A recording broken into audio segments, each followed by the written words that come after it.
Welcome to Women's Sports Weekly, where women's sports happen every day, but we talk about it once a week.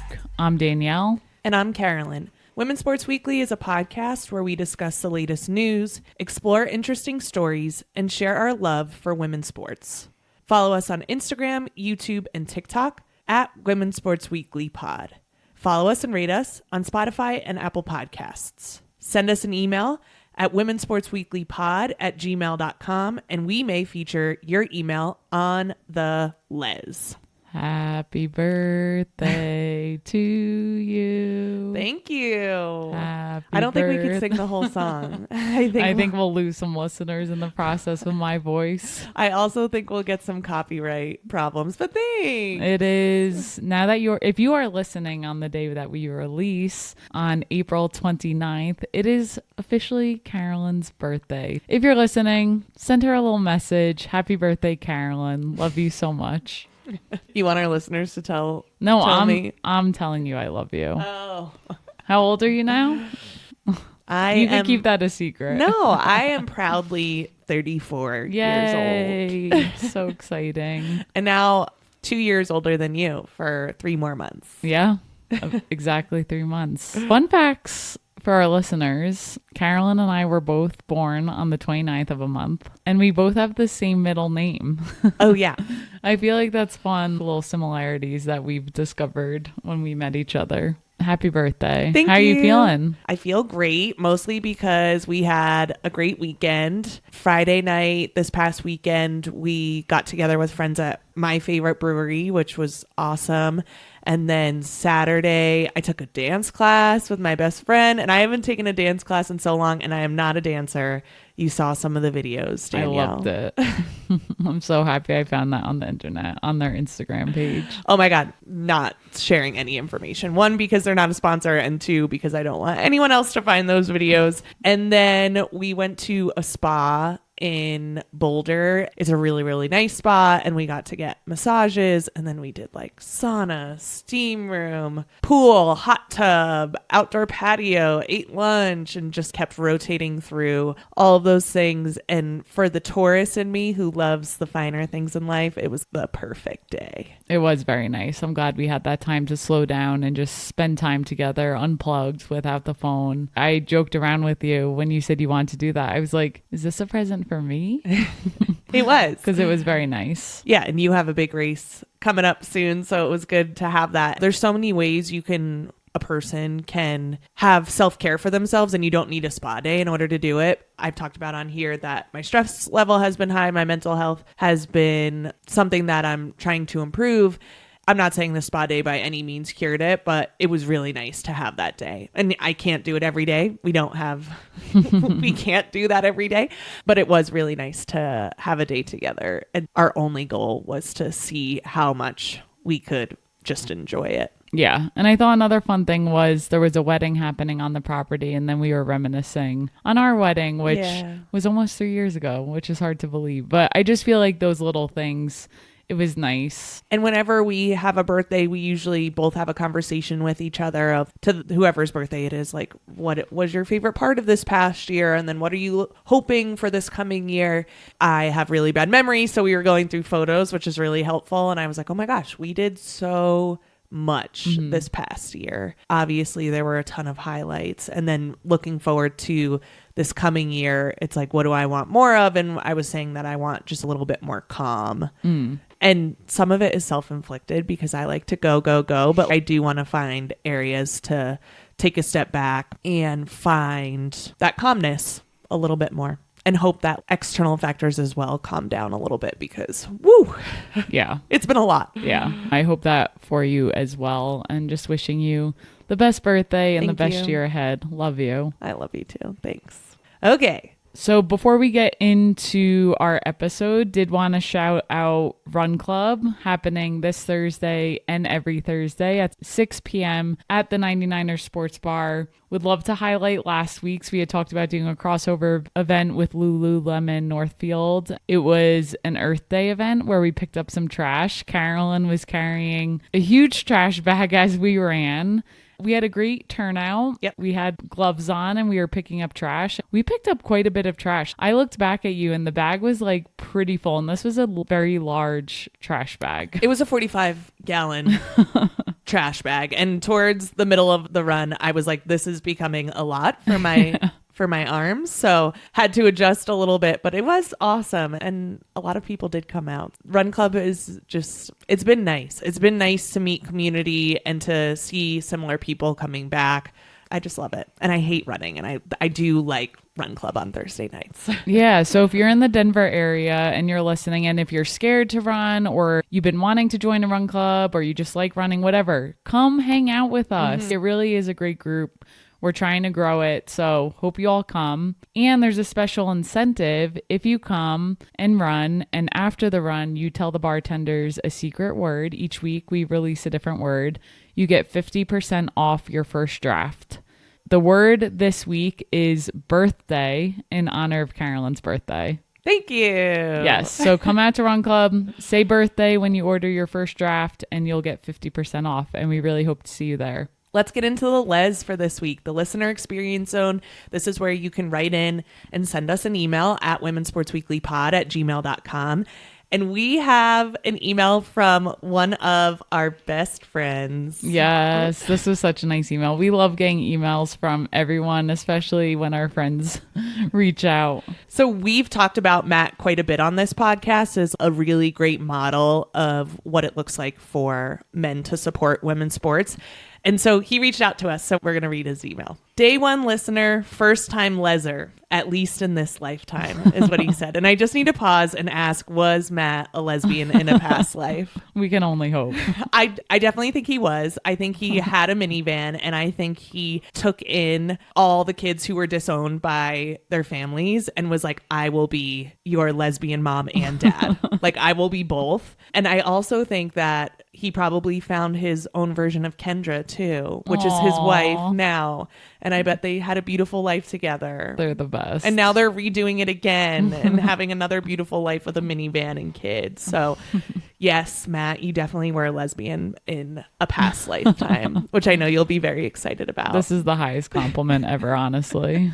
All right. So he goes on to say, question for you guys on Unrivaled. What do you think should be the end goal of the league? While the 3-on-3 full court format is entertaining, I personally view it as somewhat gimmicky, but call me old school. Do you think the Founders players envisioned Unrivaled would be a more permanent fixture in the professional basketball leagues, and they just want to provide players with additional playing opportunities outside the W without having to leave the U.S.? Or do you think Unrivaled is viewed as more of an experiment by the Founders, giving them the opportunity to, one, prove once again that people will and love to tune into women's hoops, and two, it can be successful, profitable to the people, organizations willing to invest, as well as other parties involved, communities, vendors, TV providers, etc. And three, showing how a league, the W, should be run, but showing off a player-run league that has success. If I was the Founders players, I would view the league as a chance to prove all this and more, so that when the next CBA comes up in the W, they can come in guns a-blazing and get what they are due. Obviously, it's great what Unrivaled can provide players and fans, but I can't imagine any of the players want to have to play in two separate leagues year-round to make ends meet. I would think they're all hoping that the W will get their ish together so that they can get a bag and not have to jump from league to league or country to country just to make a living year-round, especially since that's basically the bare minimum for pretty much every other professional athlete. So let's pause, because there were a lot of great points in there. Matt made a lot of great points. So I do agree. I think Unrivaled shows a player-led league can be successful. And I think it shows like how you can pay people money and it can still be successful. But I do want it to stick around. Yeah, I do want Unrivaled to stick around, mostly because I love it so much. I love that it has summer camp vibes. I love that the players get to speak to each other in the off season and compare. I do think Unrivaled came at perfect timing ahead of the CBA. I think all of those points are exactly spot on. I also think what Unrivaled did was the players who were doing well are going to be more valued in the WNBA. Like, I think it showed that some players are really, really good and essential to their team. Brittany Sykes, Slim from the Washington Mystics comes to mind. Like, she just played so well in Unrivaled, and I think gained some more fans from that. And I think more people now will be watching what she does in this coming W season. I also think a lot of players gain their confidence, and I honestly think the men should be doing it. From my point of view, I also think it's a great league, and I think there's so many benefits that I also hope it sticks around. I think the player development piece, playing with different people, I think also helps expand your skills. When we talk about the men, and we had this conversation with friends over the weekend, the NBA is so much longer, that league, than the WNBA. Whereas I feel like their break comes and they're not going to have another league because they play so many games in the regular season, and the WNBA is shorter, to take all that other time off when it makes sense. Like, they need to be doing something in the off season. Now, do I think the WNBA should be paying these players more? 1,000%. Yep. I don't think this should be the only option to make more money. The WNBA has to be paying these players more. But I still think a lot of players would opt into this to continue to develop their game and get more playing time in the off season. But the NBA, it's just structured. I see where you're saying, like, wanting them to do it, but I don't think that would ever happen. Like wanting NBA players to play in a 3-on-3 league. You just said you wanted that. Yeah. I understand where you're coming from, but I think because their season is already so long and players sit out so much, one, that will never happen for that reason. And we've had conversations, they don't want to get exposed. Yeah, definitely. And they would get exposed because oof. Do you think that players in the WNBA would prefer to get paid what they're supposed to get paid and play longer in the W? Or would they prefer to get paid what they're supposed to get paid in the W and then get paid what they're supposed to get paid in Unrivaled? Yeah, just from when we interviewed players at Unrivaled when we were there, I feel like so many benefits came from the league that I do think they would still opt for having the two choices, because it's two totally different games at the end of the day. Like, yes, it's basketball, but 3-on-3 is played very differently than 5v5, and I think they enjoyed getting to play with different players. So many people talked about getting their confidence back, because I feel like, yes, it was still very competitive, but somehow still lower stakes than the W. And I think having that mix up was really nice for the players. To your point earlier, the players got to build their brand so much during Unrivaled just because of how Unrivaled is set up, that I do think there's value in having both of the leagues.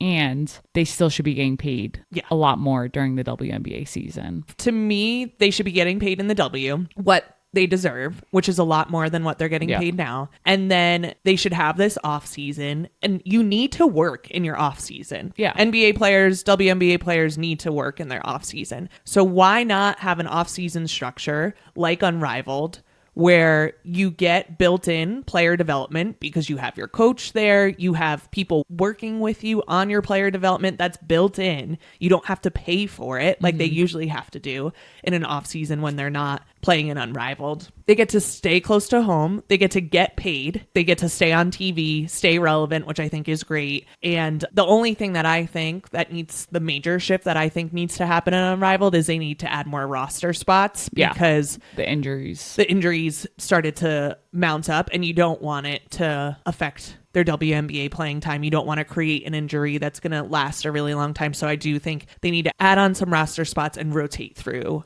during the game a little bit more, because or like maybe shorten the court even more. I don't know how much shorter you can go on the court without just going to half court, but there does need to be a little bit of a shift for player injury prevention. I think they already started making those changes. For having this league only 1 year and how successful it was, now they're learning, and now they can implement some of those key changes. The other thing that I also wanted to point out is we see a structure in Unrivaled where it is player led and player owned. I do think that's also going to be helpful if there are players who want eventually to get more into the business side of women's sports, that they can get some experience with an Unrivaled. Like now Nafisa and Brianna Stewart have that on their resume. So if they're ever looking at ownership of a WNBA team and making some business money, now they have that to build upon. And if there are other players that also want to do that, they can use Unrivaled as a way to do that. All great points. Okay, let's get into the fun question from Matt. So back to Matt's letter. Fun question. If you could place yourself as the female athlete character in any movie or TV show, what would it be and why?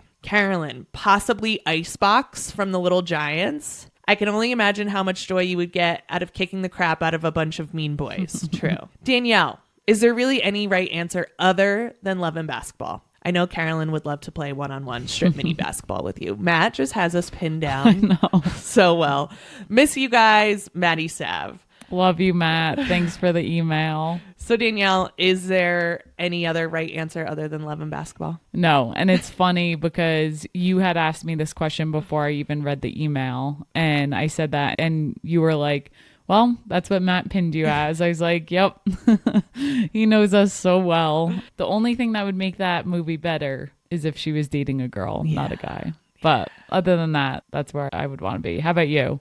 I think Icebox is pretty perfect. That's my vibe. I was also obsessed with Bend It Like Beckham. I also think that in that movie, Jess and Jules, they should have been gay. They should remake that movie and have them be gay. There were rumors about it. And just like in Love and Basketball, there were rumors that she might be gay. But I'm like, just do it because that's what the people want. Yeah. That's what the people want. I also think Kit in A League of Their Own. I identified so much with Kit because she had an older sister who was just better at her than everything. And then she's like crying on the mound. And I was like, I am Kit. But yeah, I was also so obsessed with Monica in Love and Basketball. I couldn't tell if I wanted to be with her or be her. So you are my real life Monica. Aw, thank you. I'll I play love that. strip basketball with you any day. Let's do it. Let's do it. I'll beat your ass though. Again, so rude.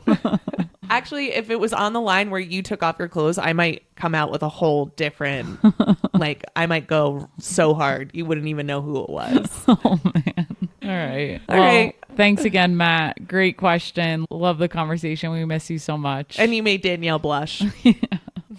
Let's get into the highlight reel. I am excited to talk about marathons because we have not talked about running in quite a while. And with my upcoming marathons, I've just been getting so fired up. You ready to break some course records? Yeah, I wish. Maybe in another lifetime. But we didn't get to talk about the Boston Marathon that happened last week, Monday, April 21st. And then this past weekend, Sunday, April 27th, the London Marathon took place. Exciting things happened at both races. This past Boston Marathon was the 129th Boston Marathon. Sharon Lokedi from Kenya won the women's race and also set a new course record during that day with a time of 2 hours, 17 minutes, and 22 seconds. She beat the course record by a decent amount. The previous course record was 2 hours, 19 minutes, and 59 seconds. Over 2 minutes. I've never run the Boston Marathon, but I've heard it's a very tough course. Hilly, with this race, she also beat two-time defending champion Helen Obiri, who's also from Kenya, who is going for a three-peat. I was torn because to see a three-peat would have been awesome, and I love Helen Obiri, so I was rooting for her.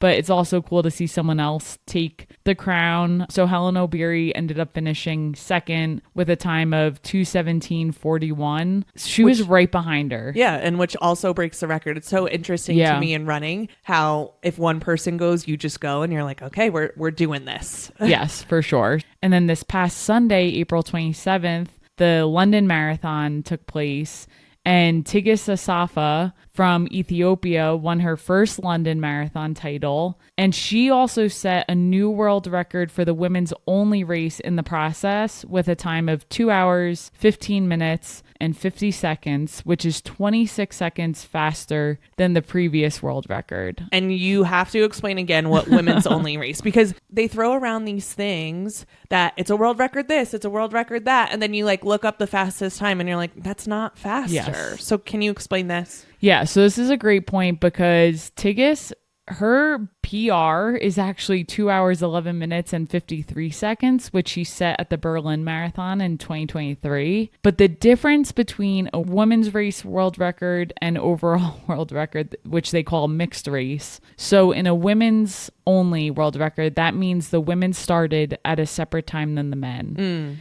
And mixed means the men and women start at the same time. So it is very confusing. At the London Marathon, the men started at a separate time as the women. Got it. Because this happened, she was able to break a world record in the women's only race. But important distinction that this is not even a PR for her. Wow. Yeah. So first ever London win. So an amazing day. Jesus. When I think about 2 hours and 15 minutes to run a marathon, are you kidding me? I'd be happy if I ran my half in that time. Right. I'm constantly blown away by these elite athletes, watching the replay of the London and the finish. And when I watch the Boston Marathon, they just are moving so fast. It blows my mind. What do you think their meal is after the marathon? I have no idea. No idea. The Kenyan runners, I can only hope they're eating chapati and dengu because that's my favorite Kenyan meal, but who could know? A big fat burger. That's what I would want. Congrats to those runners. Love seeing all the marathons take place. I'm getting fired up. And it's just cool to see people setting records and winning races. So congrats to them. And with that, back to college softball. Let's do it. Over the past weekend, number 3 Texas played number 4 Oklahoma. I was really excited for this matchup, and Oklahoma ended up winning the series. So I want to get into this a little bit. You may be surprised to hear that Texas is number 3 and Oklahoma is number 4, because usually they're in the 1-2 spot fighting for it. So Texas actually dropped a series to Tennessee in April, and this past week Tennessee was ranked number 1. And Oklahoma has dropped series to Tennessee in March and then dropped a series to Alabama, which is like not someone that they should necessarily be dropping a series to at the beginning of April. Interesting. So they're trying to find their stride. And you know what? They found their stride again in this series. So in game 1, Oklahoma won 7-6. This was a crazy game to start off the series. Oklahoma scored first in the second, and then they added 5 runs in the third to make it 6-0. This third inning also featured a grand slam from Ilana Agbayani. She went opposite field with it, which means she went to left field with it. When you're a lefty, it's very easy for you to hit to the right side. Like pull it. Yeah, pull it. That's where your momentum's kind of going anyway. And she hit a grand slam over the left field wall, which means like insane. You don't have as much power behind it, but it looked like she had a ton of power behind it. The grand slam in the third inning, they're up 6-0, but Texas stormed back with 2 runs in the fourth and then 3 in the fifth to make it 6-5. Then Oklahoma responded with another run in the fifth to make it 7-5. And again, Ilana Agbayani had the RBI for that. She had a crazy game. But then we get into the seventh, and Texas responded with 1 run to make it 7-6 on a pass ball. So that means the pitcher threw it. It went past the catcher. The girl on third scored. And I was like, Oklahoma's going to blow this game. Yeah. They're going to blow it. They just look so frazzled, but they squeak out the win. They get all 3 outs and they squeak out the win to end the game 7-6. Sam Landry for Oklahoma pitched a complete game, which is wild to do. She gave up 7 hits and 6 runs. So like a tough game, but found a way to make it through. But when you have someone hitting grand slams on your team, it doesn't really matter how many runs you give up. Have you ever hit a grand slam? No. Me neither. I wish. That must be the coolest feeling ever. I don't know if I've ever actually hit it over the fence. Like I definitely had home runs, but in high school, we didn't have a lot of fences. So the ball would just roll. Have you ever hit a home run? Yes, but not on varsity. So it doesn't really count. It went over the fence? I think at Pascack Hills, there was a really, really short fence. And I don't even know if it was middle school. I just remember the first home run I ever hit. It had to have been over the fence because I sprinted around the bases and the coaches were making fun of me because they're like, you don't need to sprint around the bases when you hit a home run. So I definitely did hit one over the fence, but it was a very short fence and it was like middle school. Do you think Nothing your dad exciting. remembers? If I called him, I'm sure he would. We'll have to fact check. I just remember getting made fun of because I sprinted around the bases and they were like, chill. So we go into the second game and I'm like, okay, this is going to be a great game. I turn on the TV And Oklahoma is up 5-0 in the 5th inning, which doesn't really mean much because they went so hard in the first game as well, and then Texas came storming back. But Oklahoma ends up winning this game 7-2. Kirsten Deal pitched for Oklahoma. She only allowed 4 hits. And to only allow 4 hits to Texas, she also threw a complete game. So Oklahoma has this strategy where they're leaving their pitchers in. Their pitchers are good enough. They're weathering the storm. 4 hits to Texas. That's really impressive to do. Texas narrowly avoids a shutout because there was no comeback. In the 7th inning, Texas scored 2 runs. But that just avoided the shutout, and it ended 7-2. Yeah, they were very close to a shutout. We were talking about it. We were like, oh, this is about to be really bad. But the game ended shortly after that. These games, I do have to mention, were at Oklahoma, which is just so incredibly hard to play at. The first game set a home single game attendance record with over 4,000 people. And Oklahoma also just never takes their foot off the gas. They're just on the accelerator the whole time. They get pumped. The players get pumped over the smallest things. Like, they will get walked. They'll go to first base and they'll look at their dugout and they'll scream like they just hit a grand slam. And their fans are screaming, and their fans are all in red, all in the Oklahoma gear.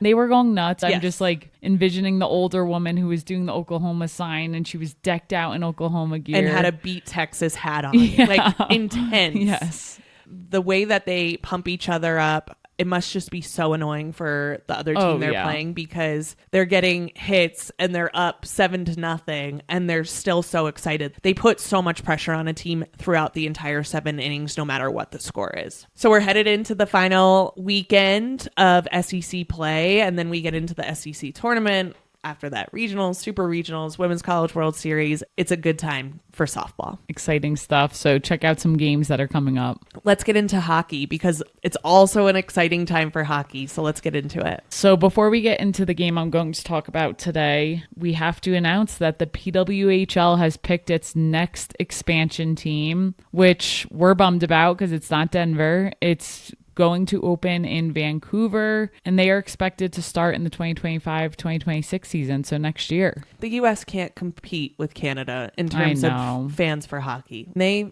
really grow up on it.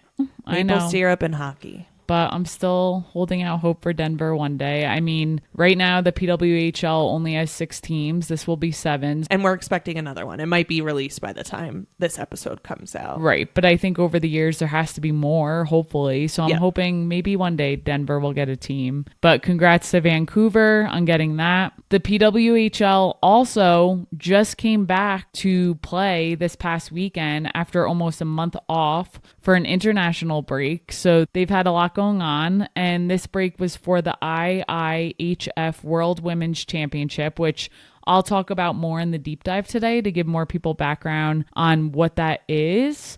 But first, I want to highlight one of the first games back this past weekend. And this game was between the Ottawa Charge and Montreal Victoire. The Ottawa Charge beat Montreal 3-2 at home. This was a big game for the Ottawa Charge because this is after the Victoire became the first and only team to clinch a playoff spot. So now Ottawa comes in after the break and beats the Victoire at home. And they're fighting for a playoff spot. Only the top 4 out of 6 teams make it into the playoffs in the PWHL.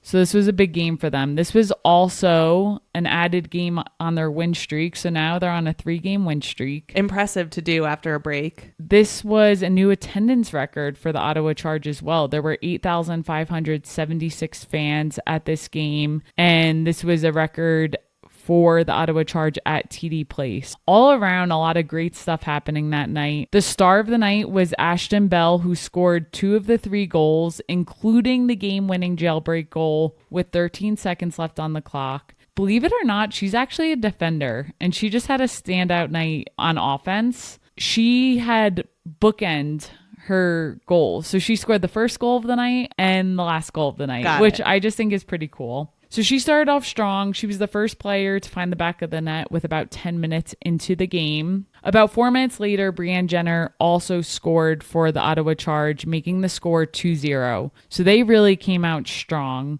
But the Victoire did not allow themselves to go scoreless in the first period. Anna Wilgren cut the lead to 2-1 with about 22 seconds left in the first period. The second period ended up being scoreless. And 6 minutes into the third period, the Victoire came out strong, and Catherine Dubois tied the game in an unassisted effort, making the game 2-2.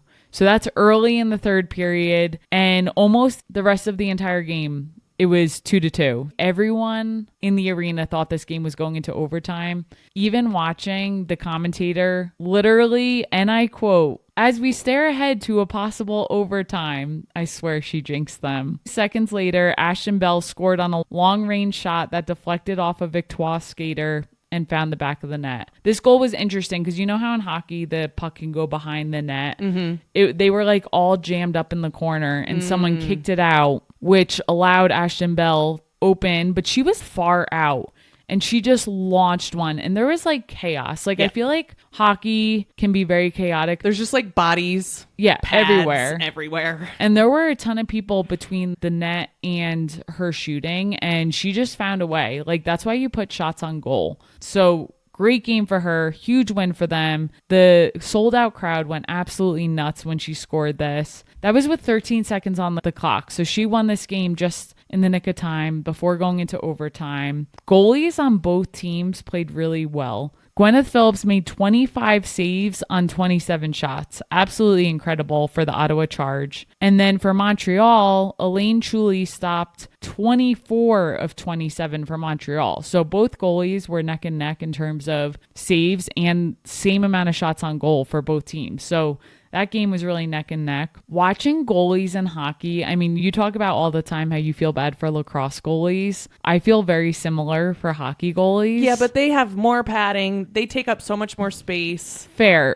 Well, both nets are pretty small. Yeah. I see what you're saying, but watching the goalies skate side to side to block the net and trying to keep eyes on the puck, you know what it reminds me of? What? You know when you're at a basketball game and on the Jumbotron, they put a ball under 3 solo cups and you have to follow where the ball goes at the end? That's what I feel like it's like to be a hocky goalie. I wonder if they're really good at it. Are you good at that game? I get so distracted. Same. It is hard. And then when I blink, I'm like, shit, like I already lost it. You can't even blink. So that's what I feel like it must be like to be a hockey goalie. I love that. One last thing about this game is it pushed them 4 points ahead of 5th place Minnesota. As you said, everyone's fighting for a playoff spot right now. There's only a few games left in the regular season. So at this point, I think it could be anyone. Like, it just can't be New York. They got eliminated. Oh, poor New York. But really, it's an exciting time to watch the PWHL. So check out the schedule and looking forward to more games there. Let's get into the deep dive for the week. Yes. So I mentioned the international break, the IIHF World Women's Championship. So what is this? This is a top tier international tournament for women's ice hockey. It's governed by, which this explains what the IIHF is. It's governed by International Ice Hockey Federation. Got it. So that's what that stands for. This tournament started in 1990, so 2 years before I was born, which I guess it's been going on quite a while. Yeah, we're officially old, so that's a while. We are. This was and is a big step for the visibility of women's ice hockey, which is great. So this has also grown, I'm sure, as you can imagine, like with most things in women's sports. But back in 1990, there were only 8 teams total in this tournament. And now it's expanded to multiple divisions. So it went from 1 division to now it has 3 divisions.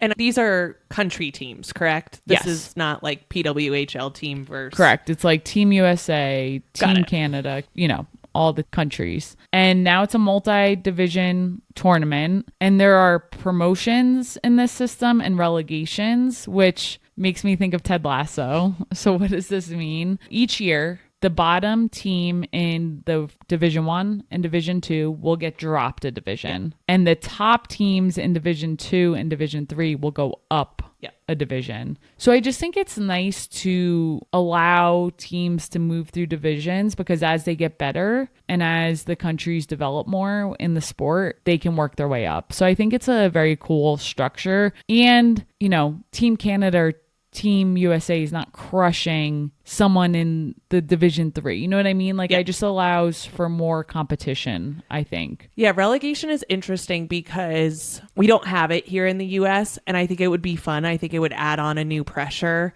to teams if there was relegation. I've heard soccer players who've played in Europe soccer and then have played in the NWSL. There is a shift because in the NWSL, because there's not relegation, you can go so hard every game because you're not worried about what does it mean if I tie? What does it mean if I lose? And in European soccer, you're a little bit more worried about it. So if you go up or if you're tied, you may pull back and just play defense because that means more. Like a tie means more than a loss. Those points mean so much more, where you'll be fine with a tie because that means you're not going to get the hit on points if you lose and then face possible relegation. So it does change the environment. Like NWSL, you could just go hard because you're not worried about relegation. But in European soccer, you're just a little bit more worried. So relegation is very interesting. I like it. It does create a different kind of dynamic. I like it for this because, as I said, like, it showcases you have the elite nations who are in the top division, and then you have emerging hockey nations. And I feel like this is similar to soccer. You start to see other nations develop as more people are putting focus on the sport. So I just think it allows for some good dynamics and different nations to be showcased in different ways. So question for you, can you guess which two nations have the most gold medals since 1990? Yeah, I can. What are they? It's got to be Canada and the US. Like those are the two teams. And just like you said, other countries are still working on building up their international programs. You are right. It should come as no surprise because Canada, like you said, lives and breathes hockey. They lead the way with 13 gold medals, but Team USA is not far behind with 11, actually winning their 11th this past tournament in 2025 in an overtime win over Canada. Just last year, Team Canada beat USA in an overtime win. So back and forth. If I was Canada right now playing the US, I'd be so mad. We're just not treating them great, you know, as a country. And then on top of that, we're beating them in hockey, in a sport that they live by. Yeah, but this rivalry runs deep, and excited that the USA took home the gold this year. A key player for the US is Hillary Knight. She has become the first player to hit 100 career points at this tournament, which is literally a GOAT level achievement. What's a point? A point is when you either get a point if you assist a goal or you get a goal. So it's not strictly goals. And she currently at this time has 120 points and 67 goals. So she is a goal and assist scoring machine. Another exciting moment in this tournament is Czech won bronze, and this was the first medal they won on their home soil. So congrats to them. These tournaments were played in Czech. Hence the home soil. Thank you, Carolyn, for clarifying.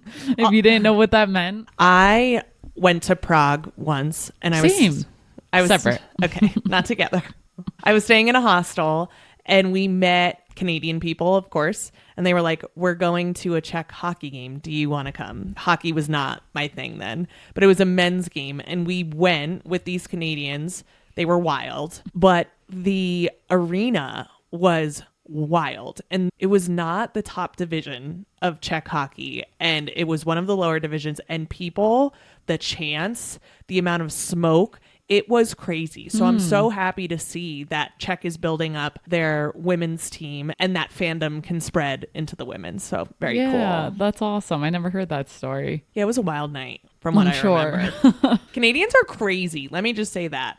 Yeah. As I said earlier, this is a big deal. It is a reflection of the growth of women's hockey, the investment in the sport overall, and our continuous fight for equity and visibility. So to your point, glad to see this is still continuing to grow. And the rise of European nations, like with more development that is given and more equity towards these nations, they're going to continue to get better. And I mentioned earlier, it's kind of like soccer. Over the years, I feel like we've just seen so much more competition for women's soccer in different nations. Like US isn't just dominating. So hope that hockey continues to develop. I really hope it continues to help with bringing more excitement to domestic leagues, more sponsorships, and more excitement coming into future Olympic competitions. Love it. So with that, let's talk about what we're looking forward to this week. Stay on the hockey train, Danielle. What are you looking forward to? Yes. So I mentioned earlier that we're getting closer to playoffs. It could be anyone's game at this point. The Ottawa Charge will be playing the Minnesota Frost tomorrow, Wednesday, April 30th at 7 p.m.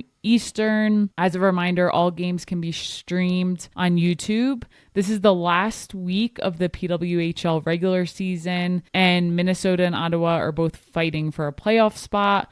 So now is the time to watch. I am going to be tuning into that game. Yes, I'm very excited. And I want to see Minnesota lose. Always. Ooh. Sorry, everybody. It's fun to have a team to hate. Yeah, there you go. What are you looking forward to this week? Let's talk about the NWSL. On Friday, May 2nd, Angel City heads to DC to play the Washington Spirit at 8 p.m. Eastern Time on Prime Video. Keep an eye on Alyssa Thompson, who plays for Angel City and who is finding her stride on the team at just 20 years old. She is playing great.